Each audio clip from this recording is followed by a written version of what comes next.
পারুলের বিয়ে আটকাতে অদ্ভুত কাণ্ড করল রায়ান। সম্পূর্ণ জানতে ভিডিওটিতে একটি লাইক করে দেখতে থাকো। গল্পের শুরুতেই দেখা যায় রায়ান বারবার করে বলতে থাকে কিছুতেই সে তার বউকে অন্য কারোর হাতে তুলে দিতে পারবে না, লিগালি তারা স্বামী স্ত্রী। ঠিক সেই মুহূর্তেই দাদু বলে, রাখো তোমার স্বামী স্ত্রী, এইভাবে কারোর সাথে থাকা যায় না। তুমি পারুল দিদিকে তার যথেষ্ট সম্মান কখনোই দাওনি। কেন তুমি পারুল দিদিকে এইভাবে আটকে রাখতে চাইছো? রিকসুন্দর ওকে সম্মান দেবে, ভালোবাসা দেবে, ওকে ওর প্রাপ্য সম্মানটুকু দেবে, তোমার মতো নয়। তাই তোমার উচিত রিকসুন্দরের হাতেই পারুলকে তুলে দেওয়ার।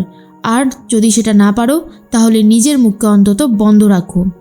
এরপরে রায়ান বলে, আমি কিছুতেই এই বিয়ে হতে দেব না। যতক্ষণ আমার প্রাণ থাকবে আমি এই বিয়ে আটকানোর চেষ্টা শেষ পর্যন্ত করে যাব। তখনই পারুল বলে, রায়ান তুই চুপ করবি? কোন অধিকারে তুই আমাকে আটকানোর চেষ্টা করবি? তুই তো আমাকে ভালোবাসা সম্মান কোনোটাই দিসনি। দাদু যেই কথাগুলো বলেছে সেটা একদম অক্ষরে অক্ষরে সত্যি। তাহলে কেন আমি তোর সাথে থাকবো বলতো? তখনই রায়ান বলে, পারুল তুই এই ব্যাপারে কথা বলিস না। তোর আর আমার মধ্যে যাই সম্পর্ক থাকুক না কেন সেটা আমরা বুঝে নেব, কিন্তু তুই অন্য কাউকে বিয়ে করতে পারবি না। পারুল রায়ানকে বলে, কেন পারবো না? অবশ্যই পারবো। তুই যদি আমাকে যথাযথ সম্মান ভালোবাসা না দিস তাহলে আমারও উচিত তোর কাছ থেকে দূরে চলে যাওয়া। আর সবথেকে বড় ব্যাপার হলো যে তুই তো তোর ভালোবাসার মানুষকে বিয়ে করে সুখে শান্তিতে সংসার করতে পারবি। আমি তো সরে যাচ্ছি রাস্তা থেকে। এরপরে রায়ান চায় না সেটা। রায়ান রিকসুন্দরকে বলে, কোনোভাবেই আমি পারুলকে তোমার হাতে তুলে দেব না। আর তার জন্য আমাকে যা যা করতে হবে সবটাই আমি করব। কিন্তু রিকসুন্দর বলে, আরে রাখুন তো মশাই, আপনি নিজেই কখনো পারুলের সম্মান ভালোবাসা কোনোটাই দিতে পারেননি, আবার বড় বড় কথা বলতে এসেছে। এরপরেই কষ্ট পেতে থাকে পরিতোষবাবু অর্থাৎ রায়ানের বাবা। পারুলের জন্য খুবই কষ্ট পায় আর বলে, মেয়েটাকে এইভাবে কষ্টে দেখতে আমি আর পারছি না। ইচ্ছে করছে সবটা এখনই যেন বলে দিই। কিন্তু অনিরুদ্ধ বলে, না না, এখন কিচ্ছু বললে চলবে না। আর একটু সময় ওয়েট করুন, দেখুন না সব কিছু ঠিক হয়ে যাবে। আর এটাই তো সময়, এই সময়টাতেই রায়ান পারুলকে তার নিজের মনের কথা বলে দেবে। এইটুকু ভরসার বিশ্বাস আমার আছে, একটুখানি কষ্ট করে সহ্য করে যান। এর মধ্যেই রায়ান তখন ভাবে, কিছুতেই না, এই বিয়েটা কিছুতেই হতে পারে না। সবাই যখন চলে যায় তখন পারুল নিজের ঘরে চলে গেছে। এরপর রায়ান বলে, পারুল আমার মাথায় একটা বুদ্ধি আছে। এই দেখ, আমি আমার ব্যাগপত্র গুছিয়ে নিয়েছি, তুই তোর জিনিসপত্রগুলো গুছিয়ে নে, তারপর আমরা এখান থেকে অনেক দূরে পালিয়ে চলে যাব। চল তাড়াতাড়ি চল। এরপর পারুল বলে, কোথায় যাব পালিয়ে? আর আমি কেনই বা পালাবো? আমি কি অন্যায় করেছি যার জন্য আমি পালিয়ে যাব? আমি কোনোভাবেই পালাবো না, কারণ আমি কোনো অন্যায় করিনি। তাহলে পালিয়ে যাওয়ার প্রশ্ন কোথা থেকেই বা আসছে?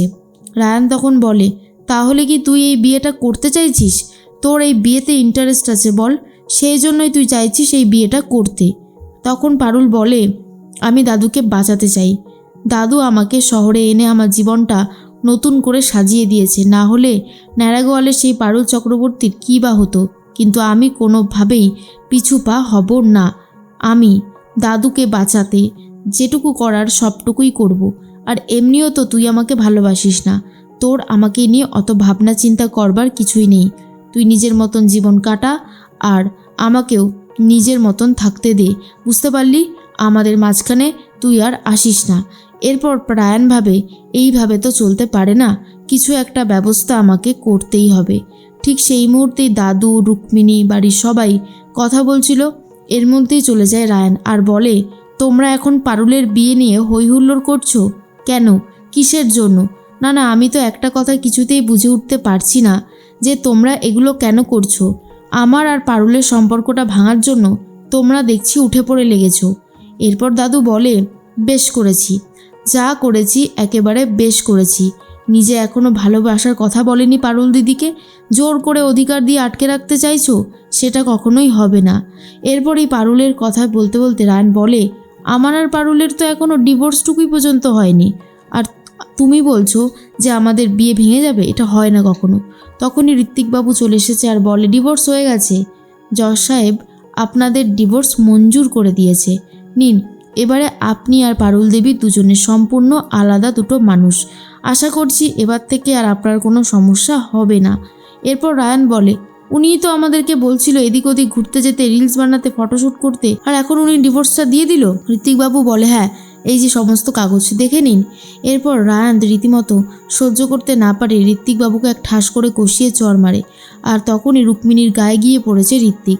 রুক্মিণী বলে, লেগেছে আপনার তাই না? এরপর রুক্মিণী ঠাস করে এক চড় রায়ানকেও মারে আর বলে, কি শুরু করেছিসটা কি তুই? এমনিতে তো পারুলকে ভালোবাসবি না, তার ওপর আবার মানুষকে এভাবে মারবি? কি শুরু করেছিস? তখন তুই ঋকসুন্দরকেও মেরেছিস আর এখন ঋত্বিকবাবুকে। এদের ওপর মারধর করে কি লাভ? তুই তো নিজের ভালোবাসার কথাটুকুই পারুলকে বলে উঠতে পারিসনি। এরপর রায়ান বুঝতে পারে যে কি করবে। সে চলে যায় তার বন্ধুদের কাছে আর বলে, ভাই তোদের সাহায্য আমার খুব দরকার। তোরা যদি আমাকে সাহায্য না করিস তাহলে আমার অবস্থা অনেক বেশি খারাপ হয়ে যাবে। পারুলকে কিডন্যাপ করতে হবে। আর এটা শোনার পরেই সবাই বলে, এই না না, পারুলের যা বুদ্ধি, আমি কখনোই ওকে কিডন্যাপ করতে পারবো না, এই সাহসটুকু আমার নেই। দয়া করে তুই এই কাজটা আমাকে করতে বলিস না। রায়ান তখন বলে, তোরা না আমার বন্ধু, বন্ধু হয়ে আর এক বন্ধুর বিপদের দিনে পাশে দাঁড়াবি না? এইটা কি করে হতে পারে বলতো? তোরা কিন্তু খুব অন্যায় করছিস। এইভাবে আমাকে একা ছেড়ে দিস না। পারুলের বিয়ে ঠিক করেছে অন্যত্র আমার দাদু। এরপরে বন্ধুরা বলে, আরে ভালো হয়েছে তো, তুই তো এমনিতেই পারুলের সাথে থাকতে চাইতিস না, বড় ঝামেলা থেকে বেঁচে গেছিস। এরপর রায়ান বলে, তোরা চুপ করবি? এমনিতেই বুঝতে পারছি না কি করব। তখনই একজন বলে, হ্যাঁ রে রায়ান, তোরা তো ম্যারিড, তোদের তো এইভাবে ডিভোর্স না হলে অন্যত্র বিয়ে করা যাবে না। তখন রায়ান বলে, আর বলিস না, পারুলের সাথে আমার ডিভোর্সও হয়ে গেছে। বন্ধুরা তখন বলে, তাহলে আর তো কোনো সমস্যাই নেই, তো সমস্যাটা কোথায় আটকাচ্ছে? আমাদের মতে তুই পারুলকে অন্যত্র বিয়ে করতে দে, তুই ওর হাত থেকে বেঁচে যাবি। কিন্তু রায়ান বলে, তোরা আমার বন্ধুত্ব নষ্ট করলি, নে এবারে দেখ তোদের নাম্বারগুলো সব ডিলিট করব আর তারপর তোদের সাথে সম্পর্ক রাখাও বন্ধ করে দেব। এইসব শোনার পরে রীতিমতো অবাক হয়ে গেছে বন্ধুরা আর বলে, না না, তুই যেমন যেমন বলছিস আমরা ঠিক তেমন তেমনই করব। এরপরেই পারুল রীতিমতো তার বিয়ের অনুষ্ঠানে মেতে উঠেছে। আর ঠিক সেই মুহূর্তেই মনে মনে ভাবতে থাকে, রায়ান তো আমাকে ছেড়েই দিয়েছে, তাহলে আর আমি রায়ানের জন্য ভেবে কী বা করবো।